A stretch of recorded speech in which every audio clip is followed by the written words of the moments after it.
To create a new contact group in Outlook, you can access the application via the web by going to www.outlook.com or by downloading it from the App Store. Once you have created an account and logged in, you can follow the on-screen prompts to set up your account, which is a simple and straightforward process.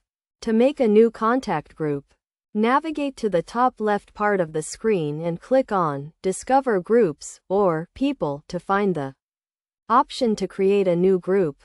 Groups in Outlook provide a shared space for team conversations, file sharing, event scheduling, and more. When creating a new group, you will be prompted to give it a name, add an email address, and provide a description of the group's purpose. You can also set the group's privacy settings, choosing from options such as private or public, and customize other settings as needed. Once you have filled in the required fields, including the email addresses and comments of the people you want to add to the group, you can finalize the creation of your new contact group. This process allows you to organize your contacts and communicate with them more efficiently.